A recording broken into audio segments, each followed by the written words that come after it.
1932 खतियान ये T shirt पहनकर था।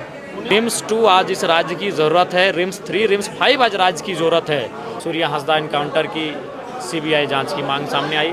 सरकार देखिए, माननीय मुख्यमंत्री अच्छे इंसान हैं, दिल के साफ हैं, लेकिन ये शून्यकाल का सवाल जेटेट से ही था कि जेटेट की जो परीक्षा है पिछले 9 वर्षों से नहीं होने, काफ़ी हो हल्ला किया। सत्ता पक्ष ने केंद्र की सरकार की नीतियों के खिलाफ जाकर, तो विपक्ष ने राज्य सरकार की नीतियों के खिलाफ जाकर आज सदन में प्रदर्शन किया, जिसके कारण अंततः सदन चला नहीं आई ठीक से। और मूलतः जो बातें सामने आई, सूर्या हंसदा इनकाउंटर की सीबीआई जांच की मांग सामने आई और उस पर हम लोग भी अड़िग हैं कि जांच सीबीआई के माध्यम के सही हो। आपके पार्टी के देवेंद्र नाथ महतो गए थे, हम भी गए थे। देखिए, नगड़ी की ज़मीन का जहाँ तक प्रश्न है, लगभग 200 एकड़ के आसपास ज़मीन है। वह ज़मीन पूरी तरह से समतल है, वह ज़मीन उपजाऊ है, और अगर उस ज़मीन का अधिग्रहण नहीं किया है, उचित मुआवजा नहीं दिया है, उसके बाद भी अगर आप कोई कार्य कर रही, तो ये गुरुजी के सपनों पर आघात है।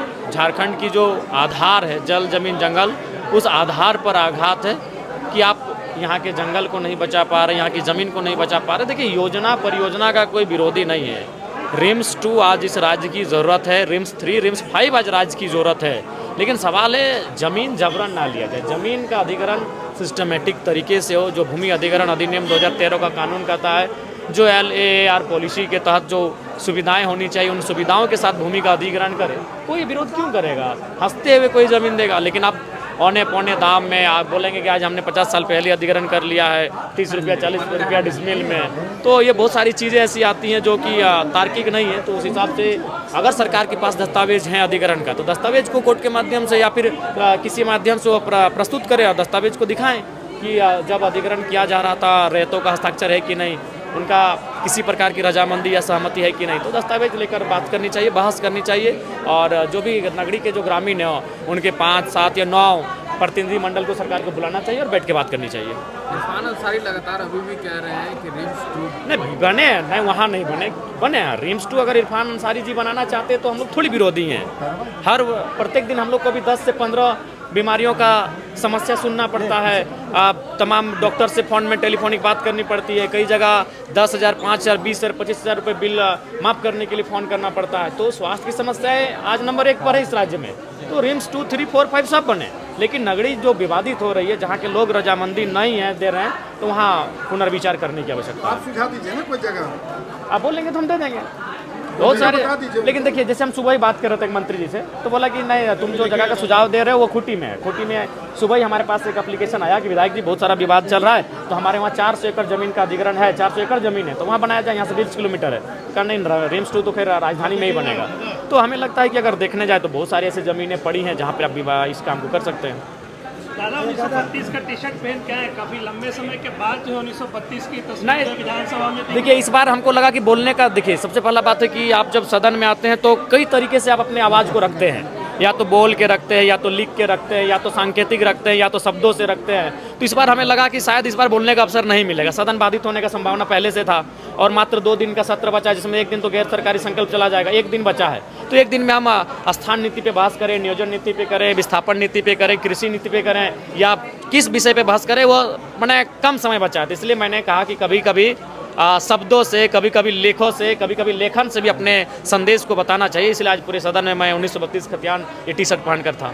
1932 को लेकर सरकार बिल में स्थिर हो गया। बिल कहाँ गया? राज्यपाल के पास गया। देखिए, सरकार हर मुद्दे पर स्थिर है। सरकार केवल सरकार के जितने भी अंग में बैठे लोग हैं, वो अपने निजी स्वार्थ के लिए, अपने खानापूर्ति के लिए काम कर रहे हैं। वो किसी भी मुद्दे पर ना बात करना चाहते हैं, ना किसी भी मुद्दे पर बैठकर सॉर्ट आउट करना चाहते हैं, किसी भी मुद्दे पे बात नहीं करना चाहते हैं। सर्वदलीय बैठक बुलाई कि स्थानीय नीति कैसी हो, उसका प्रारूप क्या हो, उसका ड्राफ्टिंग क्या हो, कम से कम एक बैठक तो बुलाए, सबके रायशुमारी तो ली जाए कि हम लोग गंभीर हैं स्थानीय नीति को लेकर, हम लोग गंभीर हैं नियोजन नीति को लेकर, हम लोग गंभीर हैं विस्थापन को लेकर। अगर गंभीरता है तो सर्वदलीय बैठक बुलानी चाहिए और बातचीत करनी चाहिए, फिर आप कैबिनेट में ले जाइए, कैबिनेट में प्रस्ताव लेकर आइए, लेकिन एक बार चर्चा परिचर्चा सर्वदलीय होनी चाहिए। तो गंभीरता नहीं है।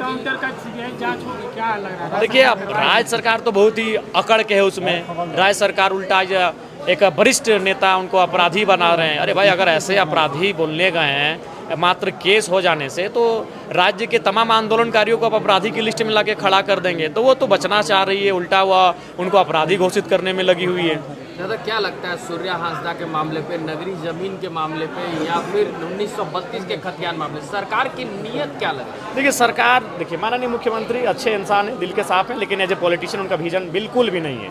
आप कभी भी माननीय मुख्यमंत्री के पास जाइए, वह आप उनसे 5 मिनट तक का समय नहीं ले सकते हैं। कोई भी, आज मैं नाम नहीं लूँगा, बहुत सारे मंत्रियों से मैं मिला, बहुत सारे उनके सत्ता दल के विधायकों से मिला, वो बोले 4-5 लोगों से घिरे होते हैं, हमें अपनी बात रखने का अवसर तक नहीं मिल पाता है, ना वो सुन पा रहे हैं हमारी बात। सही बात है वो, और ये दुर्भाग्य की स्थिति है कि माननीय मुख्यमंत्री अपने मंत्रियों से, अपने विधायकों से संवाद नहीं कर पा रहे हैं, तो कहाँ से राज्य को आगे लेकर जाएंगे। आप पतरातू कल गए थे, विस्थापितों से मुलाकात हुई थी क्या? क्योंकि बड़का गांव में क्षेत्र में लोग काफ़ी परेशान हैं। जी, बड़का गांव, हमें लगता है कि आज अगर राज्य में सबसे ज़्यादा कहीं के लोग विस्थापन के इशू से परेशान हैं तो बड़का गांव के लोग हैं, चाहे वो पतरातू ब्लॉक रहे, बड़का गांव का ब्लॉक रहे, या केरेडाड़ी का ब्लॉक रहे, या फिर 2-4 क्षेत्र उनका टंडवा में भी आता है। तो 4 ब्लॉक बड़का गांव विधानसभा टच करता है, चारों ब्लॉक आज विस्थापन के दंश को झेल रहा है।